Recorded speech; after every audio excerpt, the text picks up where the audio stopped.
আসসালামু আলাইকুম ওয়া রাহমাতুল্লাহ। বাংলাদেশের ঋণ বিদেশ থেকে প্রচুর নেওয়া হয় এবং আমরা দেখেছি গত সরকারের উন্নয়ন কার্যক্রমে বড় একটা অংশ ঋণ দিয়ে পরিচালিত হতে। রূপপুর পারমাণবিক প্রকল্প অথবা আমাদের যে মেট্রো রেল অথবা আমাদের পদ্মা সেতু এগুলো বড় একটা অংশই ছিল বিদেশি ঋণ এবং বাংলাদেশের ঋণ বর্তমানে $100 বিলিয়ন উপরে আছে।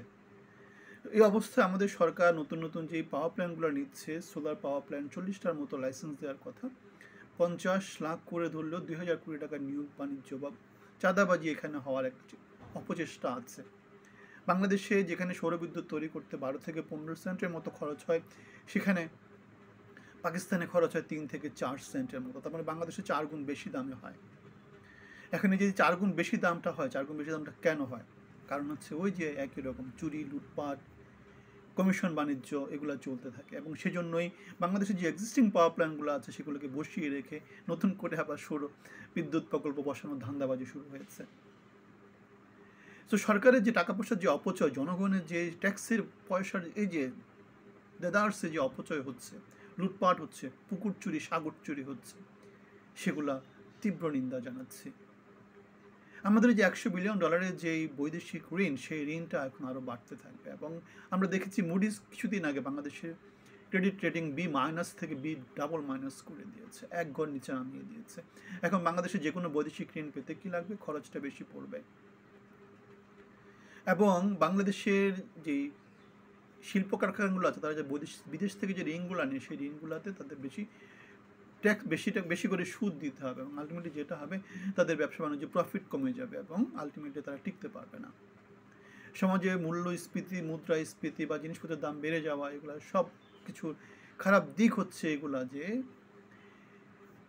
ইকোনমি ভালো না চললে এগুলা সব কিছু একটার সাথে রিলেটেড। এগুলোকে বলা হয় চক্র, সাইকেল, একটার সাথে আরেকটা রিলেটেড। বাংলাদেশের যে মুডিসের রেটিং কমিয়ে দেওয়া, বাংলাদেশের আইনশৃঙ্খলা পরিস্থিতি খারাপ হয়ে যাওয়া, বাংলাদেশ থেকে টেক্সটাইল ইন্ডাস্ট্রি অন্যদিকে চলে যাওয়া, এই যে ট্রাম্পের সরকার নতুন করে ক্ষমতায় আসা বা 4 মাস ধরে বাংলাদেশের যে অস্থিতিশীল পরিস্থিতি বিরাজ করছে, এগুলো সব হচ্ছে দুষ্ট চক্রের মধ্যে পড়ে যাচ্ছে এবং বাংলাদেশ ভালো দিকে যাচ্ছে সেটা কেউ বলতে পারে না।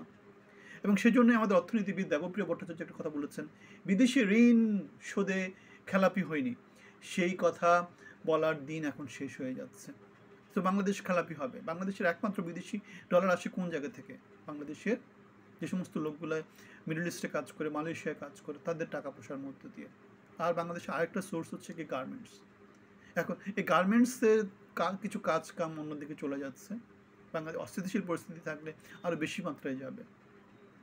গত সরকারের সময় দেশ স্থিতিশীল ছিল, সেই জন্য সব কিছু মোটামুটি বাংলাদেশে অনেক কিছু আসতো, উন্নয়ন কার্যক্রম কিছু চলেছিল। এখন এই সরকার যেহেতু অস্থিতিশীলতাকে পুঁজি করতেছে, অস্থিতিশীল রাখতে চেষ্টা করছে দেশটাকে, সে গণতন্ত্রের দিকে যাচ্ছে না, সুতরাং বাংলাদেশের পরিবর্তনটা সময় সাপেক্ষ লাগবে এবং অর্থনীতিও উন্নতির দিকে যাবে সেটা আমরা বলতে পারি না। আমাদের এখন সরকার কি করছে? সরকার এখন কথার খেলা খেলছে। আমাদের অর্থ উপদেষ্টা মনে একটা কথা বলেছিল, বাংলাদেশের অর্থনীতির অবস্থা ভয়াবহ এবং তার 10 দিন পরে তিনি বলছেন যে অর্থনীতি স্থিতিশীলতার পথে যাচ্ছে। অথচ এরপরে থেকে আমরা দেখতে পাচ্ছি 22,000 কোটি টাকার মতো এক্সট্রা টাকা ইকোনমিতে দেওয়া হয়েছে এবং যেগুলোর এফেক্ট পড়বে পুরো ইকোনমিতে। কীভাবে পড়বে? মূল্যস্ফীতি, মুদ্রাস্ফীতি, টাকা পয়সার মান কমে যাওয়া, দ্রব্যমূল্য বেড়ে যাওয়া, সব কিছু মিলায় দেশের নেগেটিভ একটা ইম্প্যাক্ট পড়বে।